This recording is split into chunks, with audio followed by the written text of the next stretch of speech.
Rachael has a really fascinating career, from working at Ford to being a foreign language teacher, which is no surprise that she also taught culture with that language, being the language teacher. And she said, as a foreign language teacher, she saw biases that her students had about other cultures. And so she worked really hard to incorporate cultural intelligence into the classroom. And she's fluent in French and proficient in Spanish and Haitian Creole. I just learned that she's married to her husband's from Togo, and she is currently an instructional designer and the program's ambassador to SIETAR Florida. So it's really nice when our SIETAR groups can share best practices across each other, learn from each other, and have invited speakers to come and share her presentation with us. So we're thrilled that she was able to join us from Florida to the SIETAR DC meeting. And just as a plug for SIETAR DC, we do have a really great lineup for November. We're going to be talking to a few organizations as to how they have mitigated COVID with exchange programs and mobility, and how they've done that during a COVID period, and really hear their experiences on a panel from a organizer perspective, as well as from a recipient perspective, what they've done to overcome that. So join us for November. So stay tuned to our website. And I also want to make sure everybody on the call knows Nicolette, who is a co-coordinator at SIETAR DC, who's waving. Hey, everyone. And then unfortunately, Nicola is sick and is not able to join us tonight. So thank you all for joining. Again, thank you, Victoria, being late joining. And a special thank you for Rachael for sharing her thoughts with us. So Rachael, it's all yours. Laurette, thank you so much. And thank you to everyone else at SIETAR DC for a very warm welcome. I am from SIETAR Florida, as Laurette mentioned, and our president is on the call with us this evening, Curtis Curry, as well. As Laurette mentioned, I am an instructional designer. I used to be a teacher. Now I'm over in corporate training. And at the beginning of COVID, we decided to get in front of this situation and start thinking about our clients, because we're a consulting firm, and trying to gather some information about remote working and how our clients are adjusting to this newfound remote context. Well, as I was gathering some information, my inbox was getting flooded with all of these messages from other companies, all talking about the same thing: remote work, and how is this happening, and how are you doing, and how do you manage? Well, as I was poring over all of the emails and the articles being published and the invitations to webinars and things as it related to the project that I was putting together for my company as well, it really started to become apparent to me that everyone was talking about functionality, like what type of workspace should you have in your own home, best practices. They were also talking about things that were related to communication with your teammates, since you're not in the same space anymore. And it was a very heavy emphasis on how-tos and the technicality of being remote. I did see that there was some discussion on emotional intelligence, or EQ, in the mix, but it occurred to me that no one was really talking about the impact of unconscious bias in this context. Rachael, can I interrupt you for 1 second? I'm so sorry. Since I passed you to be host, I totally forgot we'd love to record it, and you'd said it was fine. Would you mind pressing the record button? It's right actually, there on the bottom. I started that before you started the intro. Oh, thank you. Sorry to interrupt you. Apologies. Okay. Thank you. So unconscious bias, you just got to the crux. Yes. So that was my big discovery, is no one was talking about unconscious bias and how is it happening in a remote context when we have so many assumptions about each other when we sit next to each other in an office space. But in a remote context, our imaginations can really run wild when we're not in the same space. So as we discussed unconscious bias in the workplace, we typically hear like facts and figures. So for example, we might hear something like 61% of high-ranking leaders in the United States are white men. We're also told in an HR capacity that we're warning our recruiters that they should not shy away from candidates that have unfamiliar names, that they shouldn't stay with the Anglo type names, and they should really look at the resume for the experience, not so much what the name is.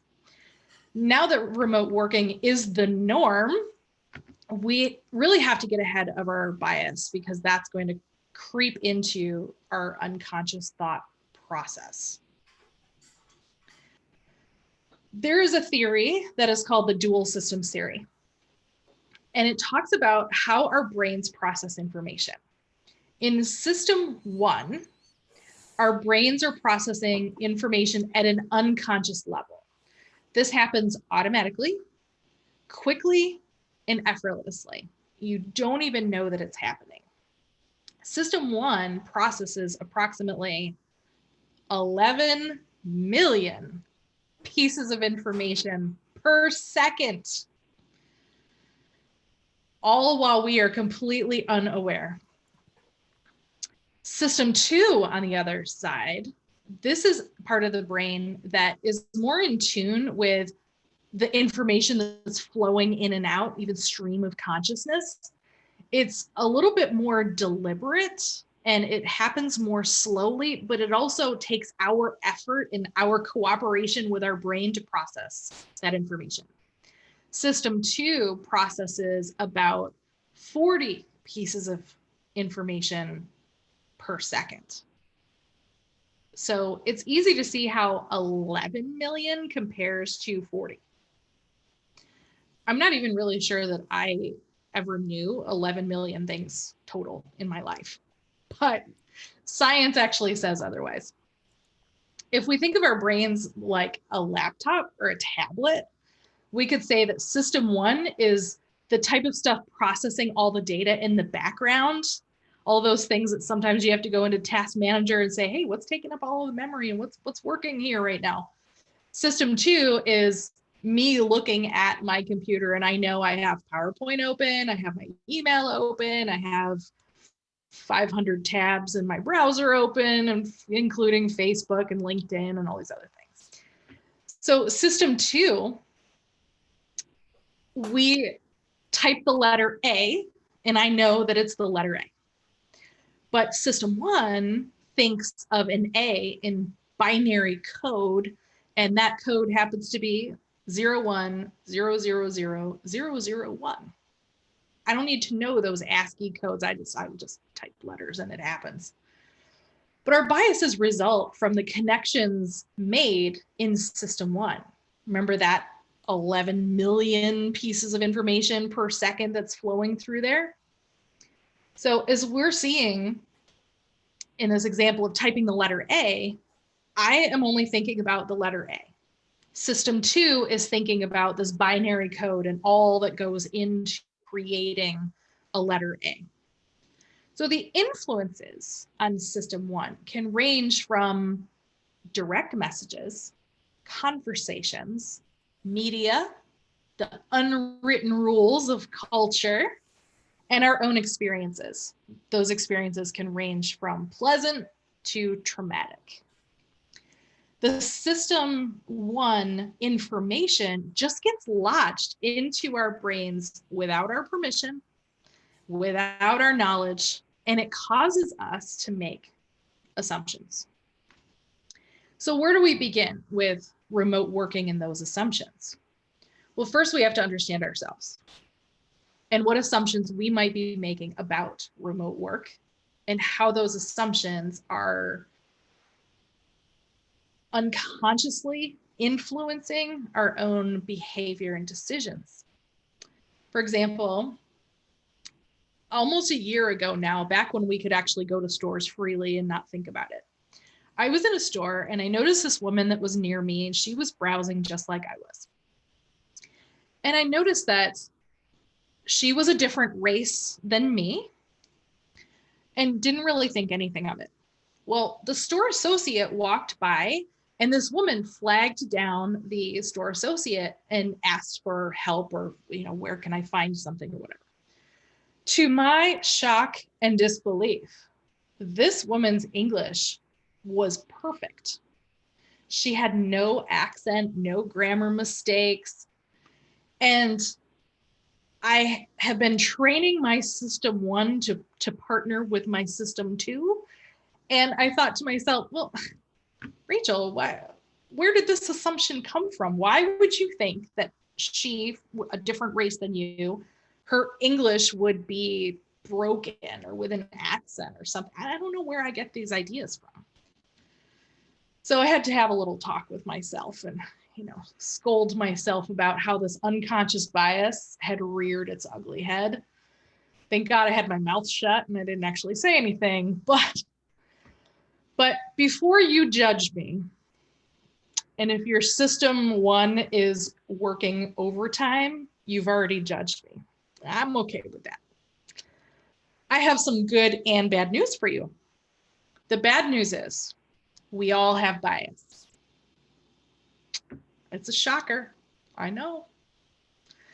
The good news is that we can move away from the unconscious and move ourselves into the conscious. Just as I illustrated in my example, my system 1 made that snap judgment. Oh, she's foreign, she's going to speak broken English or whatever. So it was my system 2 that came to the rescue and said, can we just stop and process that for a second? And I was able to bring myself into a place where, oh, okay, she's probably born here just like me, so this isn't an issue. Carl Jung is a psychologist that I really admire his work. And he says that thinking is difficult. That's why most people judge. We can mitigate bias in all things by pondering what conclusions our brains come to. What would our world look like if we actually did that? I wonder. So now that we have some background on how our brains are affected with unconscious bias, let me ask you this. I would like to know from you, you can unmute your mic or you can put it in the chat box. What do you think the number 1 struggle remote employees experience? What is their number 1 struggle, do you think?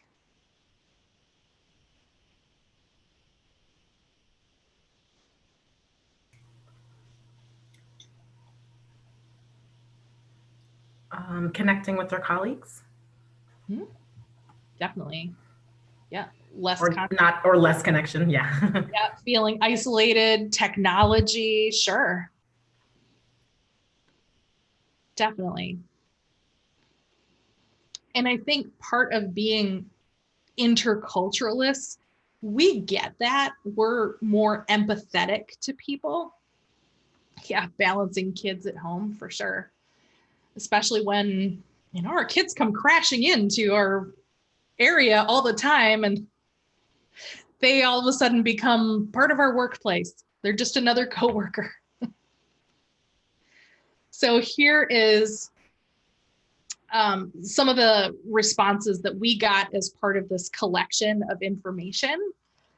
We heard from managers that the number 1 struggle would be that they're distracted, they're not motivated, they are not working, they have too much freedom, and they're just not available. Thought that was really interesting that that's what our managers said to us. This is what is really what we're looking at here.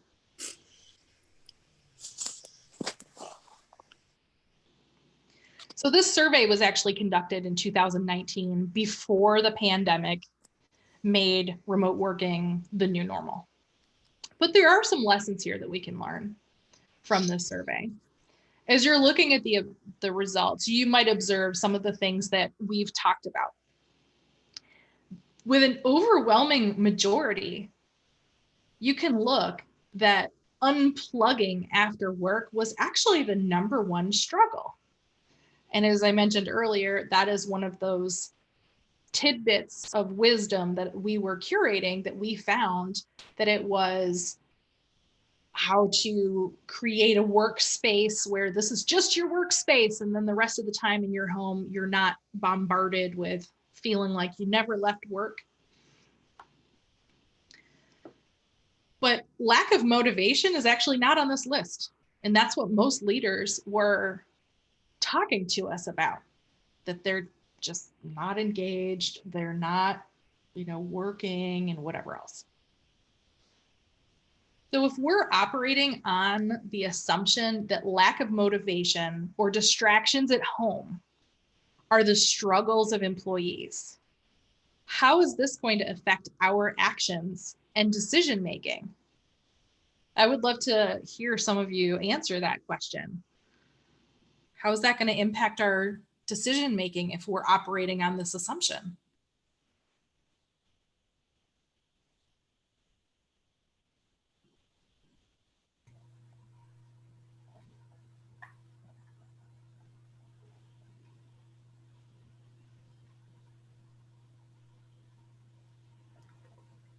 Rachel, this is Tina. I'm just tuning in. I'm sorry for being late. Hi, Tina. Could you restate your question, please? Yeah, if the assumption is that employees are struggling with lack of motivation at home for working remotely, how is that going to impact our decision-making process if that's our assumption? Well, you're going to be left to draw your own conclusions about things, and that could lead to decisions that's not going to take you in the direction you want to go in, because there's no participation from people working from home. They don't have the motivation to be creative and forward thinkers. Yeah, that's right. And Curtis actually put in the chat box too that if they're not engaged, it's because they're unmotivated. And that's going to be a real problem if you're making decisions and say you're having your weekly staff meeting or whatever, and you're going to drop the hammer on these people when it's really not the conversation that you want to have with them.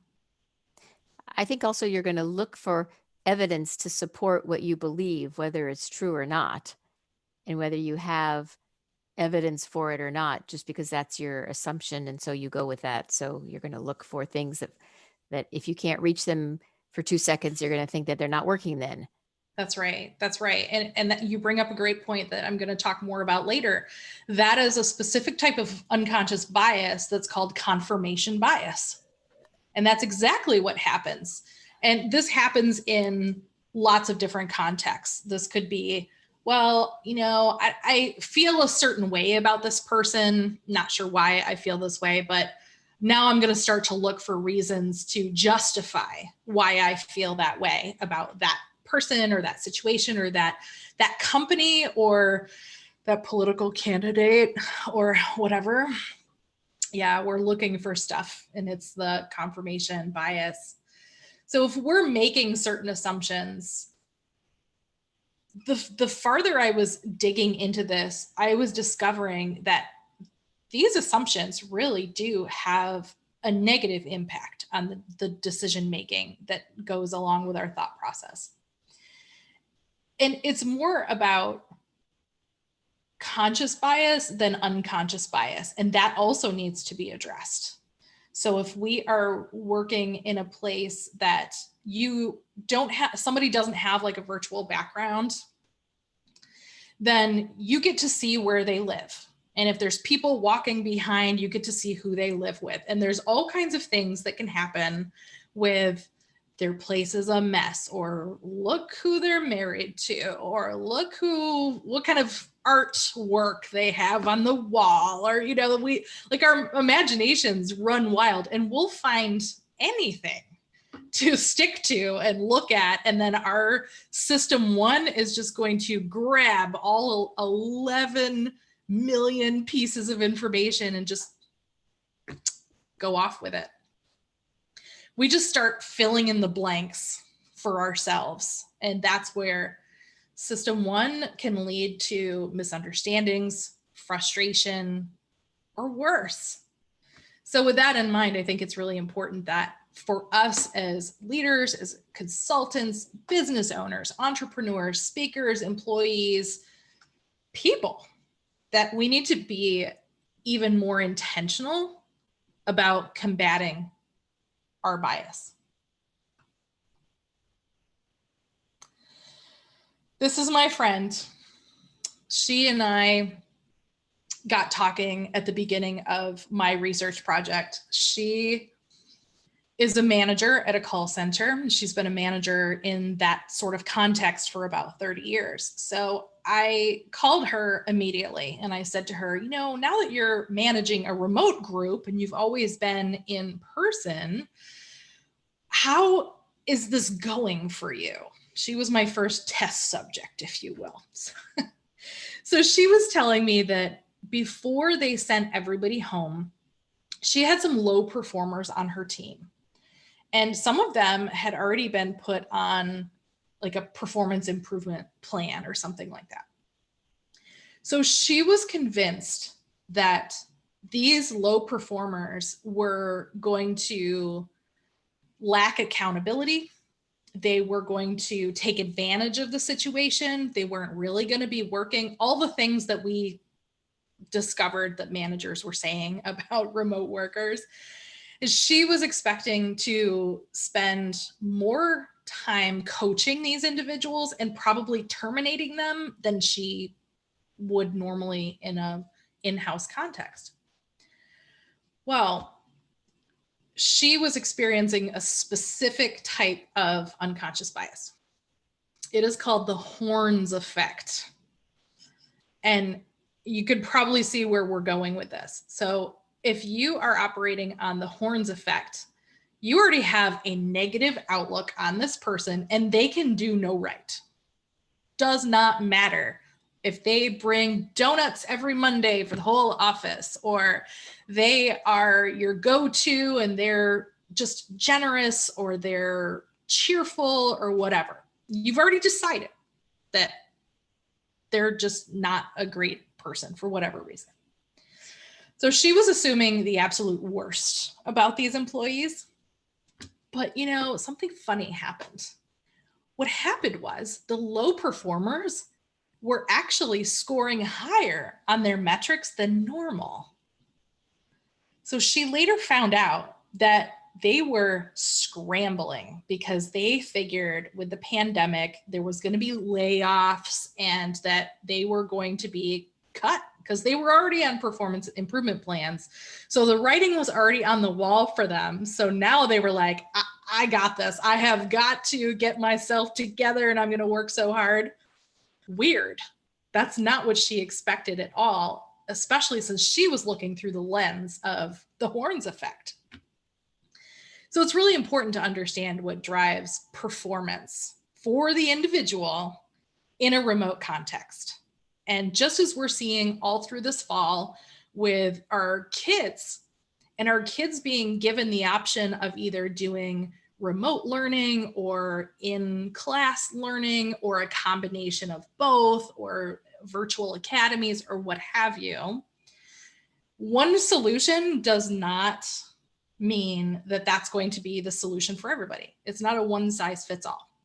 It's the same thing with remote working, is we really have to consider the individual. So we have to put away our confirmation bias. We have to put away our horns effect and really start thinking about what is the data in front of me and how does this person function and how does this actually play out for them in this remote context.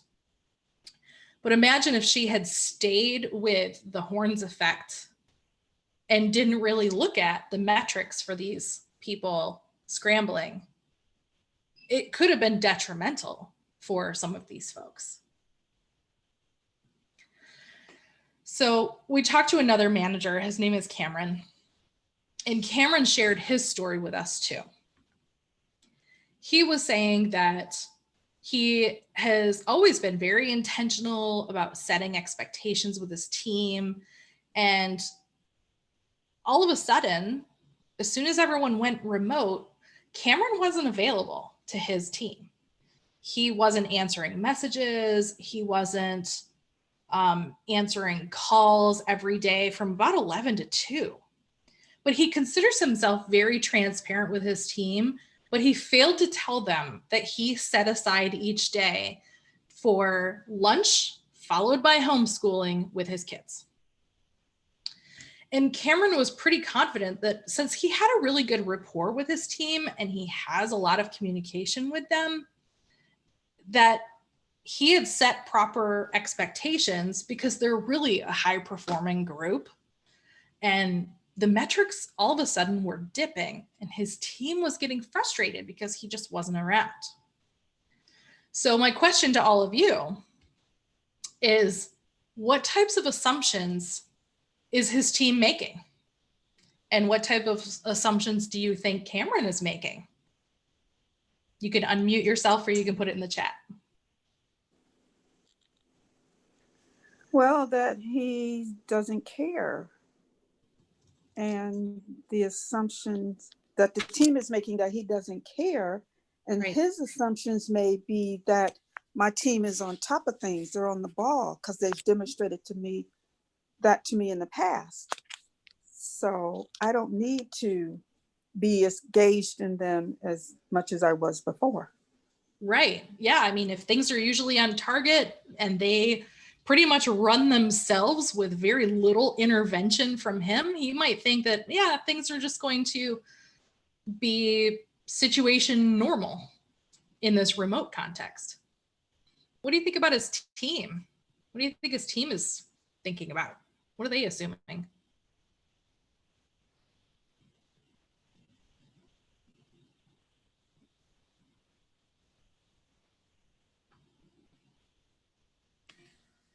I bet anything that they're thinking he's screwing off, just having fun, going out for a run, going to the store, doing personal business, but not attending to something that's important to him. I'm sure they wouldn't come up with homeschooling as their first thought. Right. And Sandra, you're absolutely right, because any guy that lets his kids spike his hair, obviously, is kind of a screwball, right? Totally kidding. That's just conscious bias that I'm speaking here. Yeah, there's all kinds of assumptions happening. So his team is feeling like he's just not there for us. He's just, where is he? We don't know where he is. He's running. He's, who knows? Yeah. And point well made about what Cameron's thinking about too. Like, this is a well-oiled machine. We are just on target. Everything's great. So Cameron is probably operating on an unconscious bias called the halo effect. So we saw that my friend Angie was operating on the horns effect, where you can do no right. The halo effect is you can do no wrong. My team is great. They're on top of things. They're sharp. They get their work done. They are high-performing people. So he's seeing his team in a very positive light. And his team might be operating on the halo effect as well, in that he's a good guy. He's always treated us really well. There must be something different happening because he's just so great. They might also be thinking a little bit about horns effects. I don't know what their relationship was exactly. We didn't talk to the employees. We only talked to Cameron. But there might be a little push-pull here, like, we're struggling, we need his help, he's just not there.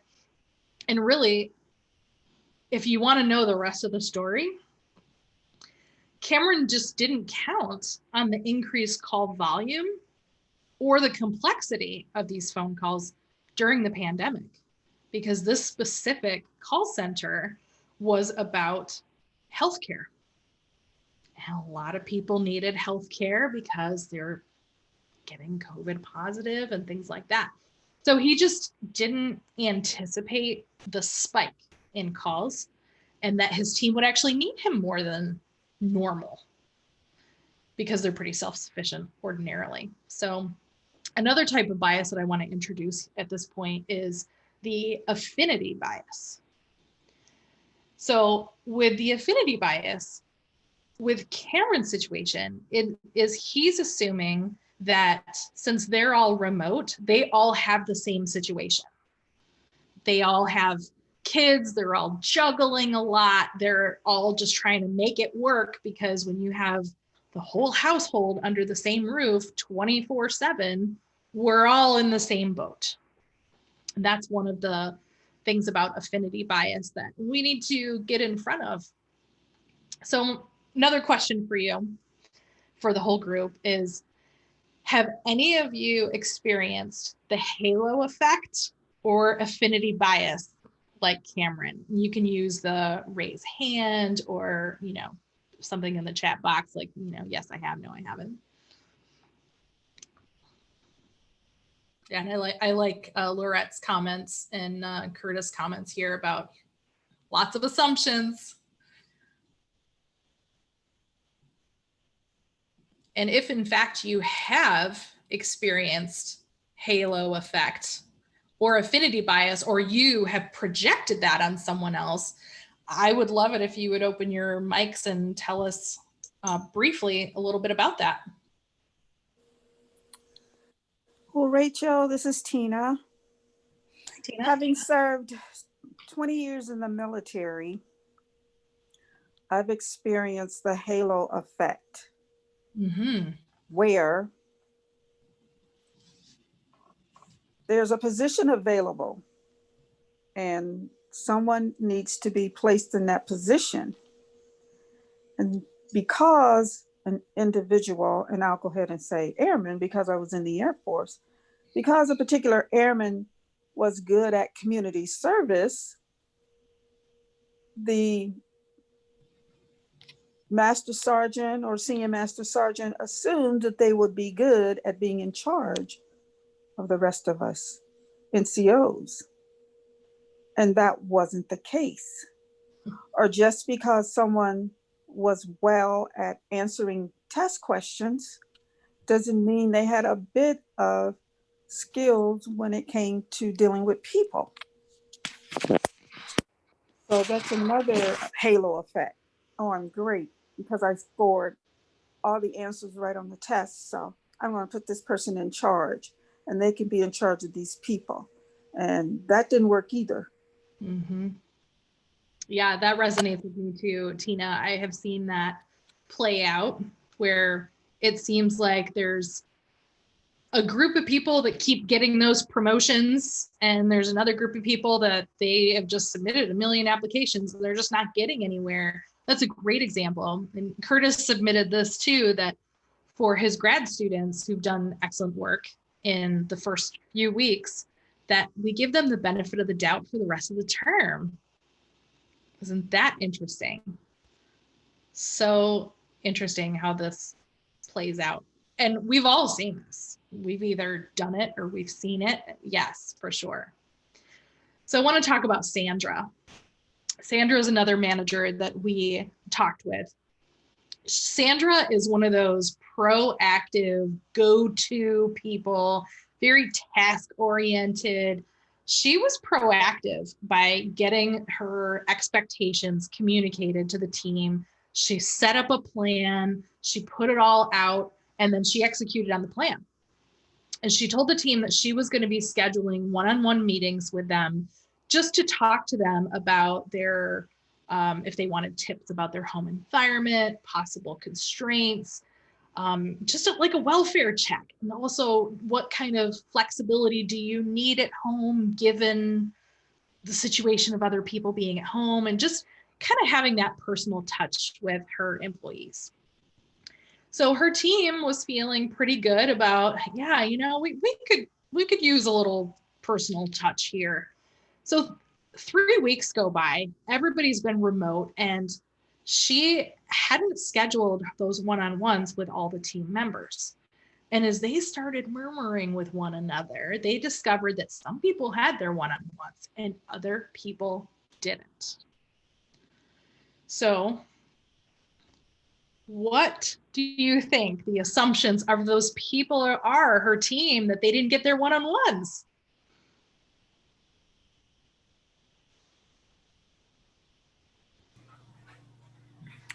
That she's playing favorites with certain employees and maybe values them on the team more than others. Oh, for sure. That is a great explanation. Yeah, like, well, who am I? I'm just not as important. Yeah. And then your mind just starts racing from there. Yeah. Tina, you have your hand raised. That was probably from the last time, but I just echo Nicolette's words. She was spot on with what she said. Mm-hmm. I agree. I mean, there's something that happens to us psychologically about some people getting something that was announced and then other people not. Like, we just kind of turn into like third graders. Even as adults, we just do that. Like, we just jump into there, and then that system one, I didn't get picked for dodgeball. I didn't get picked for this project. I was voted off the island or whatever. So it's all coming flooding back, all of those traumatic school sort of experiences that we're still reeling from, that we've forgotten about. Now they all just come into the forefront, and we're like, oh no, she doesn't like me, or I'm going to lose my job, or is the company going under? What's going on? Yeah, you're spot on. That was a great addition, because, I mean, the employees were talking about which ones had their one-on-ones. Hey, have you had your one-on-one yet? So the ones that haven't, since they're hearing the scuttlebutt from other people, now they're getting thrown into, here we are, Laurette, confirmation bias. I know others have had it and I haven't had my one-on-one yet. So therefore, she thinks this about me. I am, a certain position. I'm, not ranking as high as other people. So the bottom line is that people are magnificent observers, but they're terrible interpreters. We usually say this about children, that they're great observers and they're terrible interpreters. Adults are this way too. Like, we just think of some interpretation. We're like, that's it. That's got to be it. And then we later find out that wasn't it. She had an emergency in her family and she had something else going on, or whatever, right? So the other bias that might be at play here is conformity bias. This is known as groupthink. So if we have a bunch of people who didn't have their one-on-ones and now they start talking with each other, then they come up with all of these amazing theories about why are we not the chosen ones? And then it just grows from there, and it just gets a little crazy. Instead of, I wonder what happened. I'm going to reach out to her. But in groupthink, in this conformity bias, if they're not reaching out to her, it prevents the rest of the group from being able to take the first step to do that too. Well, did you reach out to her? No, I didn't. Oh, okay. Well, I'm not going to either. I don't want to do this. So that group think just pushes us way further into the depths of system one. So here's the rest of the story with Sandra. Sandra found herself struggling to manage her time because everybody in the world in their organization, they had a committee for everything. So they had 10 different committees all about the pandemic, and she found herself in these committee meetings from sun up to sundown and just could not get to her team. It wasn't about the team at all, but her team didn't know that. So this is where that confirmation bias and that conformity bias was working against them as a team. And it certainly wasn't supporting Sandra either. So let me open it up here. So how many of you have ever dealt with confirmation bias or conformity bias? I'd love to hear some of your thoughts. Rachel, I want to backtrack just a second. This is Sure. Tina. What about, because we hadn't heard from Sandra, an individual may think that they got it all together. She doesn't need to talk to me because I'm doing everything right. What Oh, about yeah. that? Oh, that's very true. That person may or may not fall victim to groupthink. They may or may not. Yeah, that's a very possible outcome of this. I know for myself, I have operated on certain assumptions and my imagination has just run wild with it. I'm like, yeah, that's it. That's exactly what's happening here. That's what's happening here. And next thing you know, we have some revelation that, oh, it was nowhere in the realm of my thinking at all. So who else has something? I've seen this on interview panels when they're evaluating a candidate, and one person, people will write down their own individual comments, and then one person will say something, and then the second one will get on that bandwagon. And then by the end, everybody's confirming the same thing, even though they might have not have started out at that point when they individually were writing down their comments about the candidate. Yes, absolutely right. Yep.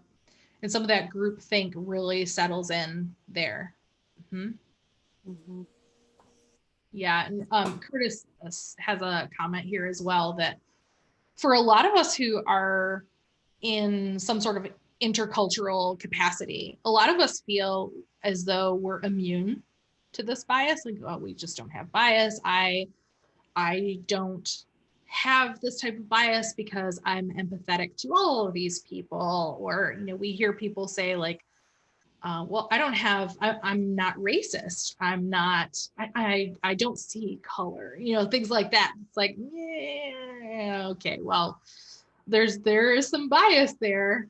There definitely is. And I would agree with Curtis, and I would also add to it that we all have some sort of bias. So it could be a bias of race, which is very common in what we talk about when we're talking about bias, but it could also be weight.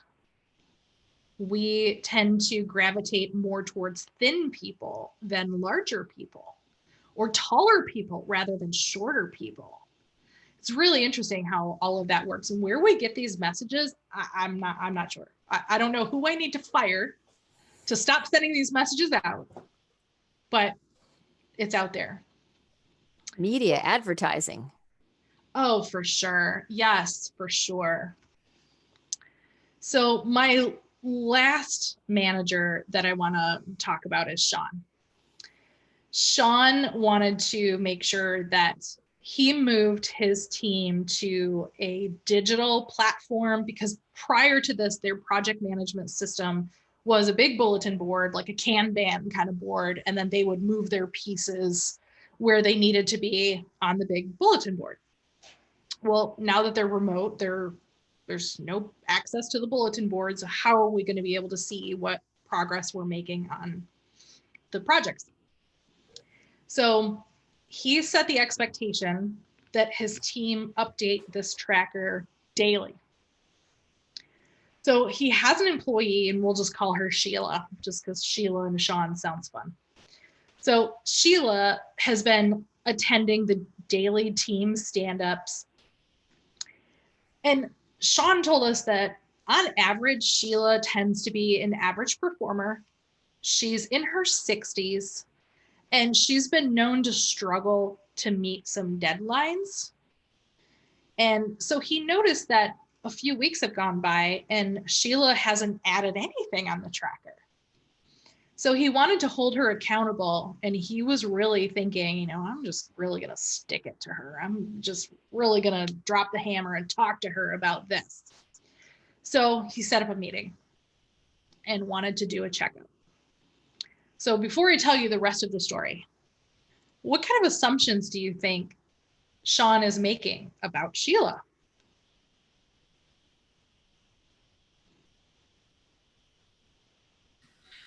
He's assuming that she can follow the process with the tracker, not taking into consideration her age and the fact that she might not be as comfortable with the computerized digital tracker as the younger people on the team.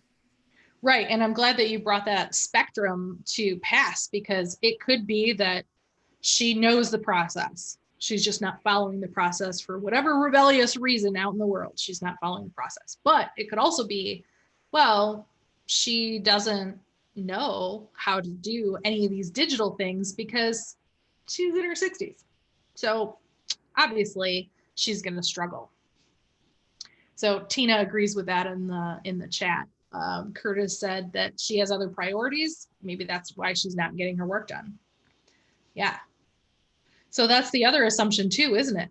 Her work isn't getting done. If it's not on the tracker, it must not be getting done. So is that a fair statement? I don't know. So we talked about go ahead, Tina. I said absolutely.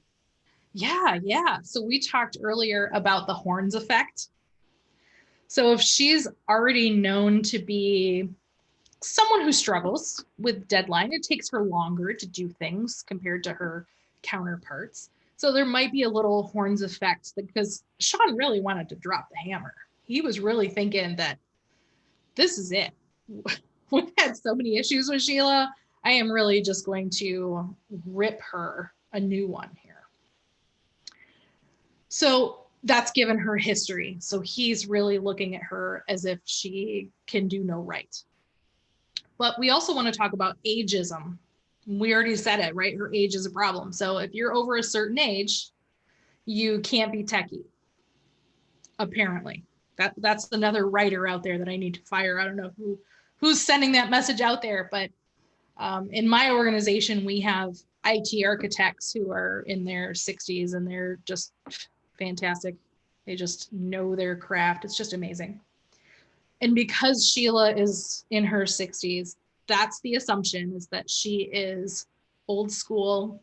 She liked that bulletin board with the Post-it note system and whatever, because she can handle Post-it notes. There's a very low tech, very low fi. So here's the rest of the story. So Sheila, in this conversation where Sean was really going to bring it, Sheila tells him that she thought that the expectation was to update the tracker when she had an update, not on that daily basis.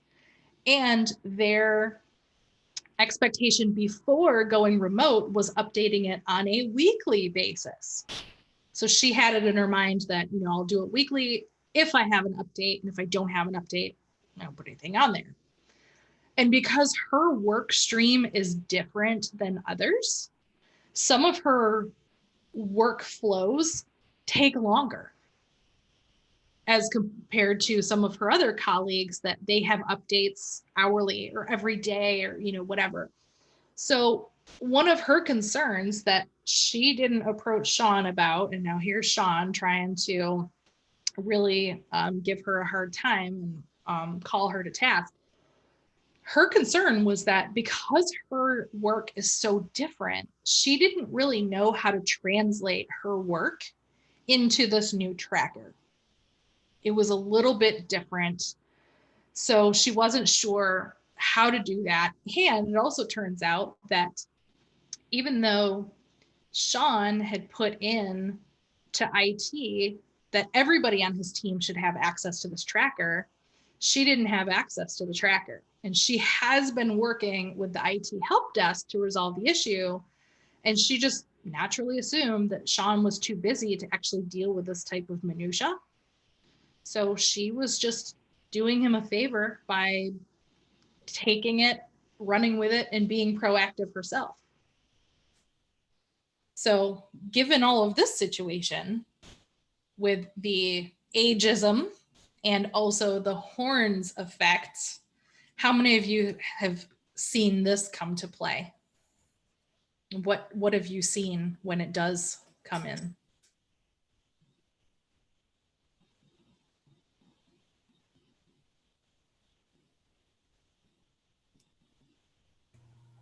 Yeah, Curtis says many times. Mhm. Yeah. Tina, you had something? Yeah, miscommunication for sure.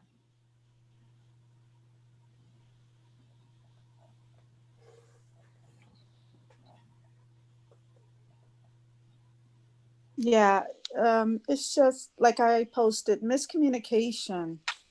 And I guess it would have behooved Curtis to understand her task and her duties, and to be more cognitive of what she was doing, how different it may be from the other employees.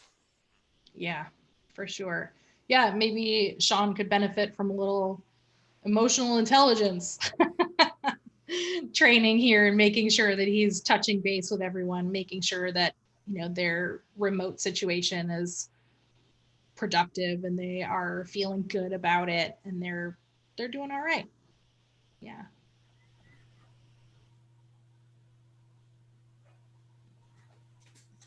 All right. Well, thank you all for sharing some of those things here. So the added stress of remotely working for some is a real thing. And we're already in a very stressful world. So if you're stressed out about the world already, that's one thing. Moving remotely is another thing. And on top of it, we have a global pandemic. So, you know, it's no wonder that we're seeing a rise of anti-anxiety medication prescriptions and things like that. Like, this is a real thing. Yeah. So we saw how some of these biases play out. Like, we saw the horns effect, not just with my friend, but also with Sean. With Cameron, we saw how the halo effect and the affinity bias come to play. With Sandra, we saw confirmation and conformity biases. And then finally with Sean, we not only saw the horns effect, but then we also saw ageism. So the main goal is to move your unconscious bias to the forefront.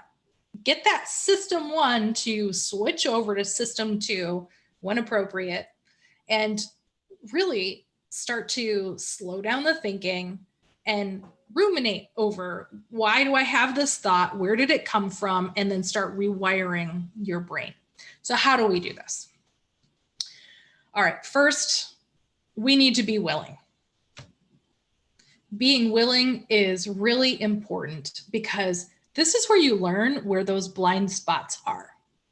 And as I shared with you earlier, we all have them. That's the bad news.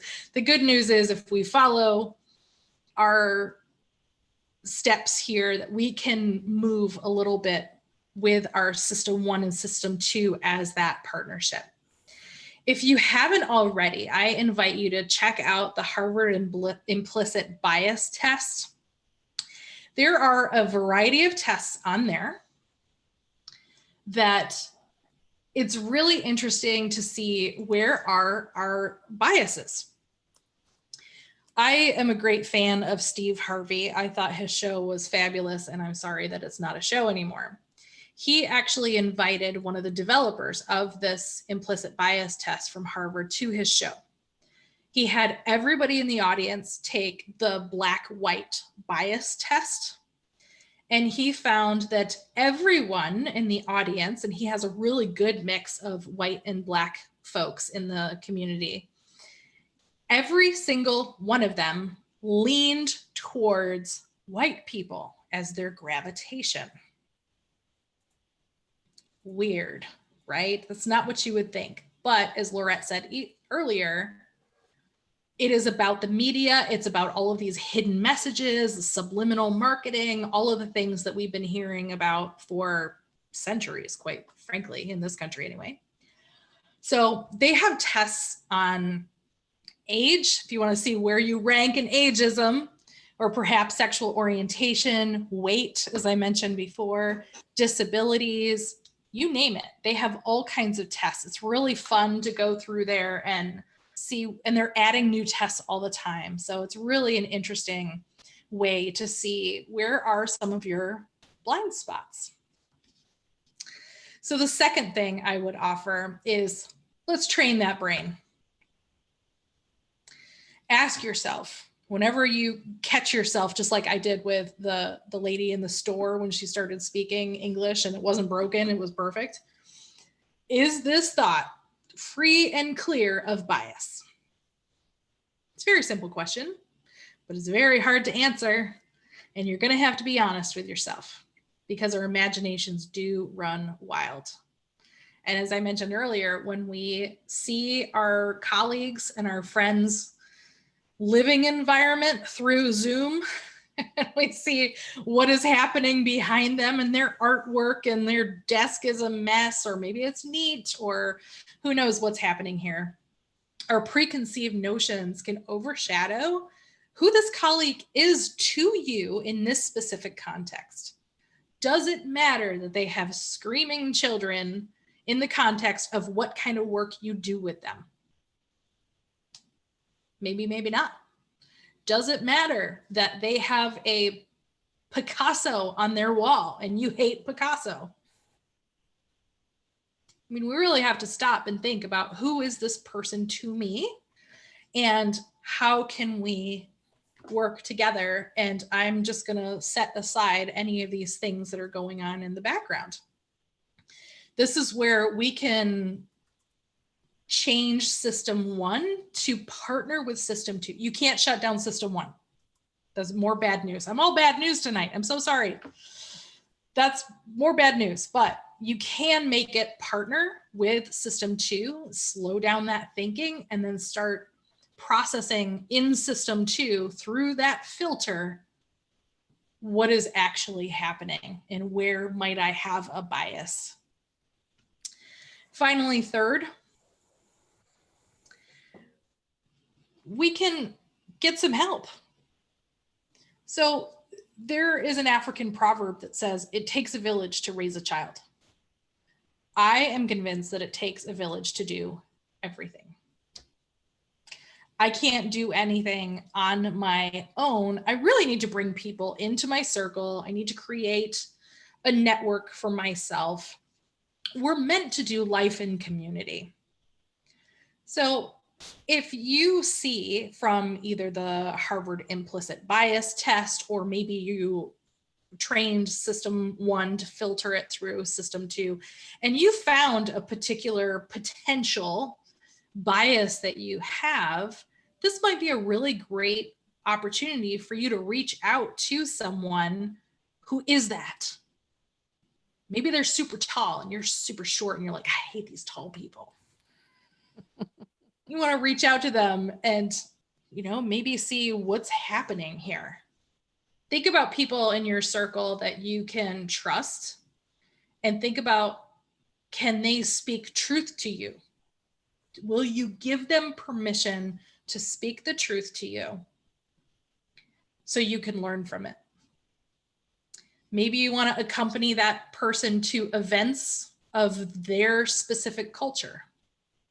Maybe they're trans and they go to a trans support group. Maybe you want to go along with them, learn a little bit about that. Maybe you want to go to a Peruvian festival, for example. Sounds amazing, actually. Let's go. Maybe it's a different type of worship. Maybe you want to go to a synagogue or a mosque and check it out. You never know.